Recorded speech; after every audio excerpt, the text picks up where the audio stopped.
everybody. I'm Jessica Radloff, host of the official Big Bang Theory podcast, and welcome back. We have one of our favorites joining us today. You guys loved him in seasons 1 and 2. He's one of our favorites, certainly. First, assistant director and director extraordinaire, Anthony Rich. It's welcome so back. So good to be back. Thank you, Jessica. I really appreciate it. You here. Thrilled to be here. This is your first episode. We had to bring Anthony in for his first episode ever directing. Yeah, I'm almost at 100 episodes now, so that was the very first. 2010, March of 2010. Well, the reason that this episode also is so big is in 319, which is the Wheaton reoccurrence. Right. This is the episode that started off where Penny and Leonard are in bed and Leonard says, "I love you," after Penny quotes Yoda, I think it is, from not only Star Wars, but she says like The Empire Strikes Back. And just Leonard is floored. So he's like, "I love you." She does not say, "I love you" back. And then by the end of the episode, Will Wheaton gets in her head and she decides to apparently break up with Leonard, but it's not completely clear cut. I wrote this down after watching it last night. Penny says, "This isn't fair to you, Leonard. I'm sorry." Then she runs off. Sheldon then tells Leonard that if Penny leaves, it's over. Leonard says, "I'm pretty sure it's already over." Right. I watched that scene last night too. Well, because that was a major thing that happened my very first week ever in the chair, and that all kind of blew things up in this episode. Yes. So yeah, there was a lot going on that week. Like what you had to be director and therapist for episode 320, and just hang on to your hat and like all the nerves. It's terrifying. It was literally the first thing I ever directed, other than a one-woman show, live play. And by then Big Bang was already the number one show on television. Right. So yeah, there was a lot of stakes going on. No pressure at all. Well, we should also explain too, the reason that there was so much pressure, particularly for this script, is that, and we're going to show the first scene in a second, but Johnny and Kaley had been dating for about 2 years at this point. And I think it was only 4 to 6 weeks earlier that they had broken up in real life. And by all accounts, they handled it beautifully, but no doubt about it, it was really, really difficult. Right. So now their characters are breaking up, and this is just hitting a little too close to home. A lot too close to home. Yeah. Should we play the first? Sure. We can talk about it. Sure. Penny and Sheldon together in episode 320. And then we will discuss how it manifested into my first rehearsal day. It was real interesting. Behind the scenes. And don't forget to watch the entire episode. Go to HBO Max. Uh-oh. What? I was going to get my mail. Okay. Are you hoping to get it telepathically? I think you mean telekinetically. And no. I just wasn't sure of the proper protocol now that you and Leonard are no longer having coitus. Oh, God, can we please just say no longer seeing each other? Well, we could if it were true. But as you live in the same building, you see each other all the time. The variable which has changed is the coitus. Okay, here's the protocol. You and I are still friends, and you stop saying coitus. Good. I'm glad we're still friends. Really? Oh, yes. It was a lot of work to accommodate you in my life. I'd hate for that effort to have been in vain. Right. Just to be clear, do I have to stop saying coitus with everyone, or just you? Everyone. It's great. Before we get into the nuts and bolts of like the emotional stuff here, you were just telling me before we started, you had to do what? You had a freeze frame of it wasn't the opening shot. Well, maybe it was the opening shot. It was the opening shot. And Sheldon's about to walk in to the lobby. That shot, Howard Murray was our associate director at that point, and I was still very new with all the cameras, so I really leaned on him very heavily. And so that opening shot, that we actually cut a hole in the mailbox, or we may have even pulled the mailbox out. I can't remember. And so you're shooting, the camera was kind of behind the wall, shooting over Penny to Jim, and it's really to get Jim's face and his reaction to her. So that was that's kind of an atypical shot for this show. Also going outside, which that's a whole other thing. Yes. We rarely go outside, and we had a whole scene outside with the dog. So there was quite a few little challenges. May this be the hardest part of this whole episode, and they said when they gave it to me too, they said, hey, because you're new, and they said it's a bottle episode, meaning there's no guest stars, there's no swing sets other than this. Actually, I think originally it wasn't outside. decide. They added that like the next day. Okay. And they said, we want a very straightforward episode. Yeah. Okay. Okay. Well, explain what made this so difficult. Well, so from my perspective, we have this great table read. The script basically, by the way, and this was almost all the Big Bangs. The script that you read at the table read was almost what you shot. Yeah. And I've done a lot of shows since. It's rarely like that. So that was remarkable. So we had this incredible table read. And in those days, we would read and rehearse for a few hours towards the end of the run, like they'd read and go home. And big laughs and very few little notes afterwards. Chuck gets up and he says, good luck. And then Lee Aronson looks at me and goes, don't fuck it up. And okay, I won't. And now everybody leaves. And now it's just me and the cast and a couple of, our first and second AD and the prop people and very small little group, script supervisor, Julie. And so now we have our first scene, which was that. And I'm sitting this my very first time in the chair. And there's something weird about your head, your voice in your head when you say action. In my head, it's like action. It seems like you're this hollow thing. So, but I gather the nerves and, I think I'm hiding it from them and action. And Jim walks in and he looks at her, he stops and he looks at her and then nothing happens. And that first line doesn't come out. And he looks at me, he says, well, why are we stopping? What happened? Wait, did they break up? And because the week before, and I had taken the week off before just to observe Sandrowski and get in the director mode. Yeah. And that last scene that you just talked about, I in my brain, Penny's just like, I can't do this anymore. I can't do this to you anymore. She runs off. Of course. Well, as the week or that first day kind of progresses, they realize that it's obvious that they have broken up. But there was never any it's almost, I think in one of the rehearsals, Johnny and Kaley were saying, it's like there's an episode missing.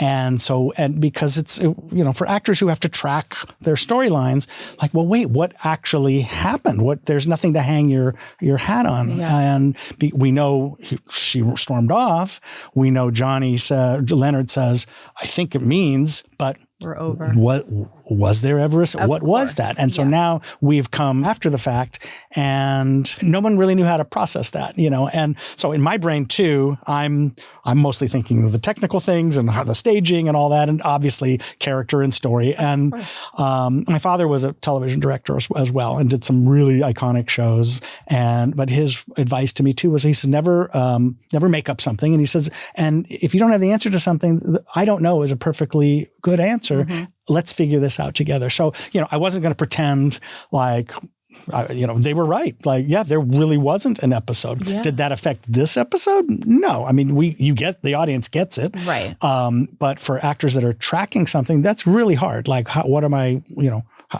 actually happened? Yes. And whether that happened off screen or it was alluded to off screen. But so that was a kind of a missing link, and that made it really challenging. And I know there's some other scenes we'll talk about, and it kind of manifested itself. So when Jim asked that, do you call the writers down? Do you say I don't know, which is what your dad was saying? Didn't. How did you figure that out? What to tell them? Well, in that particular scene, the fact that we stopped and started talking about it, people were invested in the fact that they had broken up. Yeah. And I think that moment, whether it was because, as the assistant director, I've now stepped up to the plate. So it wasn't quite the same as having Mark there. Mm-hmm. She let her guard down. And I think at that particular moment, she started sobbing. And I think the weight of it all was, and also Wednesdays, you have to understand, Wednesdays is a kind of a loose day. Yeah. We've shot late the night before. People are tired. You don't rehearse a lot. Right. And I think, so there was some emotion. Yes. And so in that moment, we actually never got past that first line. Kaley said, I need a minute. And I remember her going off stage, and I kind of gave her a couple of minutes, and then I went. She was, this lobby set was off in a corner. Mm-hmm. I found her in Penny's set, and she is sobbing. And I'm like, sorry, sweetheart. I feel like this. feel so badly with her. Anything I can do, I don't want you to worry about it. She goes, I thought I could handle it, but it's catching up to me. And she goes, and then she looks at me and she's like, and I'm ruining your episode. I was like, you're not ruining my episode. We have plenty of other things to do today. Take your time. And in my head, I'm going, no, there's only 2 scenes that she's not in, but so I'm like, we can go do something else. Yeah. And the fact of the matter is, these are all such pros. So it's absolutely. This is also the human side, and it's nice. That's to the hear human side. People actually they're not robots. No. And of course, and I'm not going to go like, get yourself together, because I've worked with those directors. Yeah. That ultimately destroys everything. Right. Of and course. no, I was more concerned at that moment, like, no, you need to feel solid, because if you're not feeling solid, no matter what happens, the run through is going to tank. Right. I mean, thank God we didn't have a run through that day. But that was the kind of storm that they were all dealing with that week. And it was tricky, and it was really hard. And so for me, my job at the time was just, keep the ship moving forward, keep steady, keep the good mood that my job as an assistant director was very much to keep the mood good and happy. And you're kind of on some shows you have a different director every week. We had Mark for most of them. So, but a lot of times when you're the first assistant director, you're the constant. So you're the kind of set psychologist. So, it was important to keep that going, but this is my shot at the big chair. So I want to make sure that I put forward the best show as well. So so it was not straightforward, but good training, good training, really. No, it's so hard. And, at least. Should we call the spaghetti catharsis? Catharsis. I like that. Yeah, there you go. Sorry. This was an episode, and the episode before too. Johnny and Kaley talked to me about it, because even when they were in bed in episode 319 where Leonard says, I love you, Penny says nothing, Johnny told me, he's like, that was right after we had broken up, and it was not a good day for me, and I appreciate that Can you imagine, by the way, having to go through that? No, I can't. I mean, seriously, with the emotion of a breakup, and not to mention your small group of your family, your crew family, but then once you're going with an audience in there, you got to do that. I don't know how they did it. Seriously. So I mean, they are such pros, and they don't, obviously as hard as it was, they don't regret the relationship. They love each other. They are so close to this day, but that is not easy to do. And I applaud them for being as honest as they were about it. And, for you saying you wanted to be there for her. This is very and let me also can't escape it. And just so you understand the other, I also owe it to the other actors, Jim and Kunal and Simon. Mime and Melissa weren't on the show yet, so it was our main 5. Yeah, and so I have to service their needs as well, and so that's a hard thing, because they've done their this cast always prepped and did their homework. Although I teased Kaley because she could open a script and just read it. And it was like, fuck you. She's like, I'm like, did you even read it? No. So, me, when I direct an episode, I must read that thing 6 or 7 times before I even go anywhere near it. So you want to know it backwards and forward. 1,000,000%. But so while the relationship is happening on one set of actors, the other you can't give them short shrift either. So you have to know, look, they need rehearsal time. They need to be able to, these are thoroughbred horses. You got to let them run. Yes. So yes. No kidding. I don't envy you for this one. Well, I got through it, and I got asked back. I have to say, though, it is one of my favorite episodes. It's really fun. So beautifully done. It's really fun because there is so much heart to it and humor as well. We're going to watch another clip, and in this one, we really get to see Leonard being depressed because he's going through. We didn't see it. We heard a lot about how he was dealing with this, but this is the first scene where we really see him struggling, and he's with Raj, and it's a sweet scene again of what it's really like when one person is grieving the end of a relationship, the other one is like, should I try to make this into a happy moment and cheer him up, or should I let him kind of wallow in it all? So let's watch this next clip. Hey, Leonard. Yeah. I haven't had sex in a year. Where are you going with this, Raj? Don't flatter yourself, dude. I want to go out and meet a woman. So go. Well, I need a wingman. I don't want to come off like a lonely loser. And you think my presence will help with that? Well, I do. Next to you, I look like a catch. Not going out tonight, Raj. All right. Would you mind if I went to your room and downloaded some Asian pornography? Very much. Doesn't have to be Asian. Don't worry, you'll meet a girl someday. No, I won't. Yes, you will, and she'll be beautiful and kind and sexy and funny and everything you ever wanted in a woman. You really think so? I do. You'll fall hopelessly in love and give her your heart. She'll take it and grind it into pathetic little pieces. But we'll have sex first, right? I watched that last night. Don't flatter yourself, dude. Roger's line, there's so many levels in that just made me laugh. This is why the show was so good. And I can remember, it's funny because a scene like that, especially when I was a brand new director, you want to do a real light touch on that. You don't rehearse a lot. There's no real stage blocking. They're sitting there. Interestingly, I don't know when we switched that Leonard is sitting in Sheldon's spot, when that rule changed. I don't remember. It came down at some point. I don't remember that. Maybe he was sitting in the middle, and because he's slouching. No, he's leaning into like. That's. I'm trying. I don't think so. No. I remember there was something where it shifted, and I don't remember when or why. But looking back at that, I don't. Johnny's levels are so good in there. I don't think I remembered that at the time. At the time, I was just so focused on the big picture. And that's when you have, for a director, it's a dream to have actors like that. You're just like, great, you can, that one, don't over-direct them. Don't give a lot of notes. It's little tweaks here and there. Yeah. And if it's playing right, just walk away from it, How is Johnny doing during that episode? You mentioned that Kaley was sobbing on Penny's set, but how is Johnny coping? The only thing that I saw from him, and I never saw anything from him individually, but I know that there was a moment, we'll talk about that, where they got into a scene where when we started talking about the breakup, and they were both kind of offended, maybe is too strong of a word, but they were like, this has been coming for a while. We've been, I don't remember how long the characters have been dating, but they were like, to let it just end this way, it bothered them. And I understand where they were coming from. Yeah. So that's the only kind of thing I saw from Johnny. And Kaley had been holding it together for a really long time. And so again, I think the dam just happened to break. I don't know. She and I never talked about what the catalyst was. Yeah. So Johnny didn't really show that emotion as much. If he felt that he kept that, they were all genuine pros. Yeah.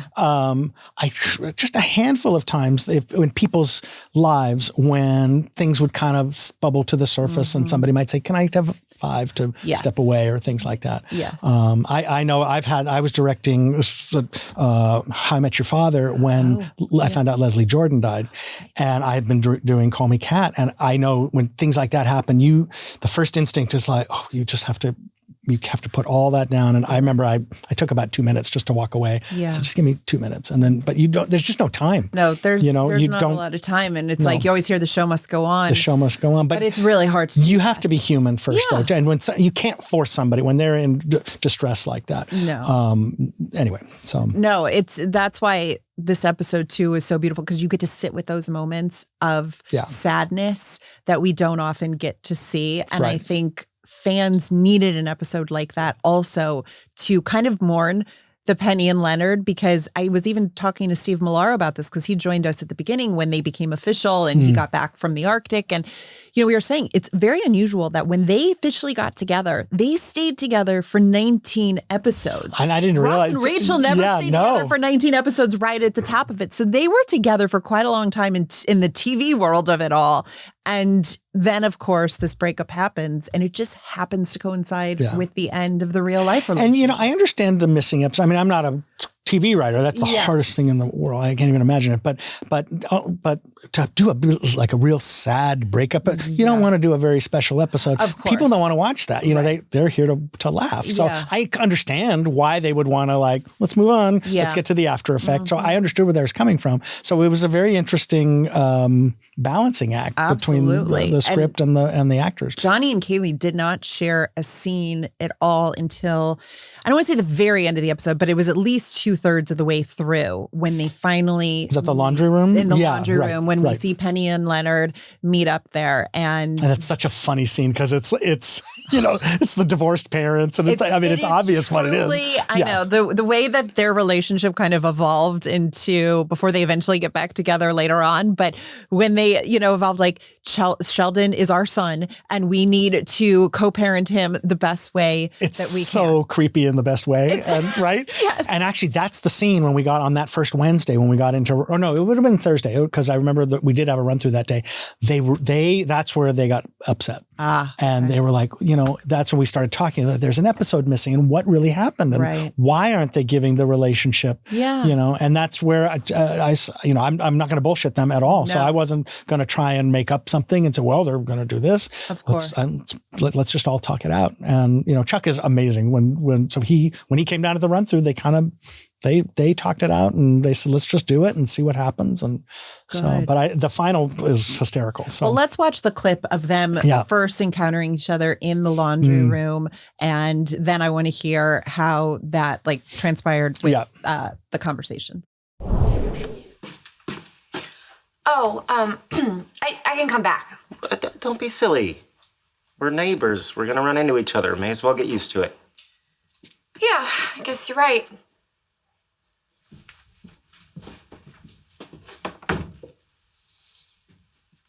You used to it yet? No. Me neither. Oh, Sheldon seemed to think that I would be upset about you hanging out with him, but I just want you to know it's fine. Oh, good, because his mother called me. His mother? Yeah, she wants me to take him shopping for sheets and towels. I was gonna do that. Oh, well then you do it. Oh, I don't want to do it. You can do it. Okay, then you can take him for shoes. I just took him for shoes. Well, all I know is he says they hurt his feet. Fine. I'll take him for shoes next Saturday. Oh, no. A bunch of us from work are going to Disneyland next Saturday, and Sheldon wants to come. You're taking him to Disneyland? Well, he heard me making plans on the phone. Was I going to say no? All right. But let me know if you're going to stuff him with junk food. I don't want to bring home a nice dinner for him and see it go to waste. We're going to Disneyland. He's going to eat junk food. All I'm saying is, give me a heads up. Okay, whatever. And don't let him go on Space Mountain after he eats. He'll say he can handle it, but I promise you'll end up with churro puke on your shoes. All right, got it. Is there anything else? Yeah, don't let Goofy near him. He'll have nightmares and I'll have to deal with it. What's the problem with Goofy? Wish I knew he's fine with Pluto. It really holds up. It holds up. It's such a well-written scene, and they performed it so great. Yeah. I mean, seriously, they really did. And I was going to say too, before you tell us all the scoop from it, is that how normal and authentic it is when you are with someone who something's happened that's kind of caused a shift in a relationship, for you to focus on something else where you can both exist in the same space, because they don't want to talk about themselves, but it's easy to land on Sheldon because that's their common denominator here. So take it away. And it's also, and it's so absurd that he's like the man-child and that whole thing. But the rest of the episode is so fantastic. Yeah, with Jim and coming. It actually didn't dawn on me till we just watched it that they maybe were working that out in their own relationship. It was very similar. Mm-hmm. By the time we got to the filming of it, I think they were okay. And honestly, in my recollection, you'd have to ask them, but I don't think they had any objection to the scene itself. I think it really was when we got into that first rehearsal with them. It was really about we're not giving proper attention to the demise of the relationship. I think it had to do with that, because this is so clearly it's over. We've moved on. There's nothing, Right. So it was really about that. And I remember, it was hard for them to even get through it. And at the time, and I said, again, I'm not going to bullshit. I'm not going to force them. And I said, well, listen, if Mark was here, because at that point, Mark had done really 90 95% of the episodes. I said, what would you want him to do? Would you want him to call up to the writers? And it's like, which is something you don't know. The writers have a lot to do. So that's the last thing you want to do when you're in a rehearsal and you're the director. It's like, you'd work it out with the actors when they come down, when it's time, because if you pull a writer or an executive producer from what they're doing, you're affecting 2 and 3 episodes down the line. So you don't want to do that. Mm-hmm. But my first week, and I want them comfortable. It's been nothing but, all of this upheaval. And they said, yeah, we'd love call. So at the time I called, Faye Oshima, who's our line producer, who's a mentor to me. So she was really instrumental also in helping me get the episode in the first place. And she said, well, I explained what was happening. And I said, the actors are really having trouble. And so she called back and she said, I talked to Chuck. He said, just skip it. We'll skip it in the run through and we'll talk about it after the run through. And then when we got to the run through, Chuck said, hey, you know what? Let's just put it on its feet. And which is not what I had told them. And so it was a little like, it put everybody on the spot, but in a way it was like, just rip off the Band-Aid and the same kind of thing. Like, you don't have time. I was reading in the book today, your book, just flashbacks about that period. And when Johnny and Kaley talking about, they thought Chuck might have been screwing with them. Messing with them. And Chuck's cameras were in their houses because they're like, this is very eerily similar to what's happening in real life. And Chuck's response is like, well, you don't have the luxury of that time. It just doesn't, it'd be a fun thought to think that. And like, no. So this was big leagues, folks. So it's like, let's just do it and get into it. Yeah. And, so it was, I did not want to crumble under the pressure, but I also wasn't going to force them to do something they didn't want to do. And then the final result ended up being fantastic. So it's truly one of the best episodes. Yeah, it was fun. I mean, it was, but yeah, I was tired when it was done. When we yelled that final round, I was like, okay, phew, Oh my gosh. What was it like at the curtain call that night when you guys wrapped? Because normally, like, they'd all play ping pong together. They'd go out to the smokehouse. Like, well, it was really special for me. Well, first of all, both parents were there, and they're very much divorced. And my father had directed All in the Family and the Dick Van Dyke Show. Is John Rich, and every Brady Bunch and Gilligan's, every sitcom you've ever seen. And at one point, Chuck, I was sitting at Value Village, and Chuck saw my dad, and he said, "Would he ever want to direct again?" And I looked at Chuck and I said, "Are you kidding?" I said, "If that old man could get up out of that chair, hobble over here and knock me out of this one," I said, "he'd do it in a New York minute."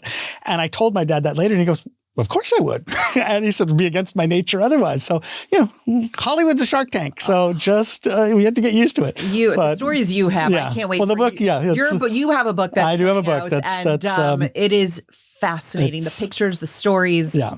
So we're going to be going to publishers pretty soon. Yeah. Well, wait, before we play a fun game for you, tell us about also in this episode, we see, because Sheldon originally was trying to avoid letting Leonard and the rest of the guys know that he was hanging out with Penny. He goes outside, encounters a big dog, and then Simon, as Howard, has to get on a moped.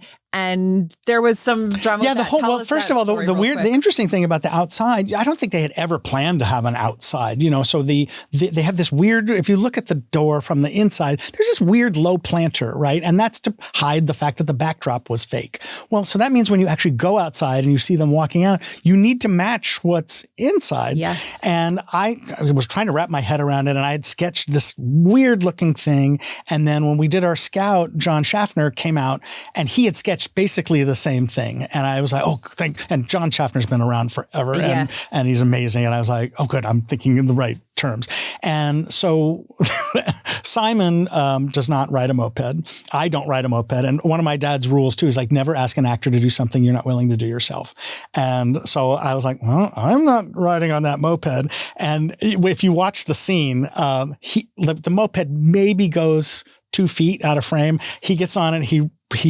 It is him riding it, but he basically rides it into 3 grips who catch him right off the lens, which is exactly what it would have been if I was riding it. Yeah. And then the thing with the dog, we had a shot where because Sheldon is having a face off with the dog. A lot of it you can do in singles, Sheldon, and then the dog, get the trainer to growl. But there's one shot where you're over the dog to Sheldon, and the trainer was lying on the sidewalk holding the dog's back legs. And when Sheldon ran away, whatever the cue was, he let go of the dog. And so then the dog would run around the corner. So that was just yet another little fun thing to Yeah, do that on you a had to on a deal with. multicam. And again, that was Howard Murray was incredible because at that point I was so new to cameras, so he really helped with. He essentially did it, so it was great. Well, mazel tov. Yeah, thank you. Yeah, I got through it. Beautiful. And now almost 100 episodes later, so I maybe have a future in It this. goes to show that, you can't always plan these things. It's just, you just have to be, as well equipped as you can and know the material back and forth. True. And then the biggest thing too is just be honest with people. And these are human beings. Human. And what I've noticed, the more famous and the more successful, the more vulnerable. Absolutely. So you have to be that much more in tune with them. Absolutely. Yeah. Okay, well, we are going to play a game called Penny or Sheldon. It's the Penny game. These are those games that I'm... Well, we changed them up a little. So I did well on one of them. You did, I remember. Yeah. We throw out a scenario and you must decide, do you want Penny's instincts or Sheldon's brain? Penny's instincts or Sheldon's brain? Got it. Okay. Don't overthink it. Okay. Just like what comes to mind, Penny's instincts or Sheldon's brain. Got it. Okay. You accidentally start a small fire in your apartment. Oh, Sheldon's brain. You're on a game show with $1 million on the line. Penny's instincts. You must talk your way out of getting banned somewhere. Sheldon's brains. You're the only witness in a big court case. Sheldon. You must survive a 10-hour flight delay with no entertainment. Oh, Penny. You must tell someone that they have something in their teeth. Oh, just Sheldon, because that would be funny to watch. Sorry. That's so funny. Not the answer we should go with, but the funny. No, but I like that. It amuses me. Yes, I agree. Because we're at that stage now. Yeah, why not? Okay. You're bluffing in a high stakes poker game.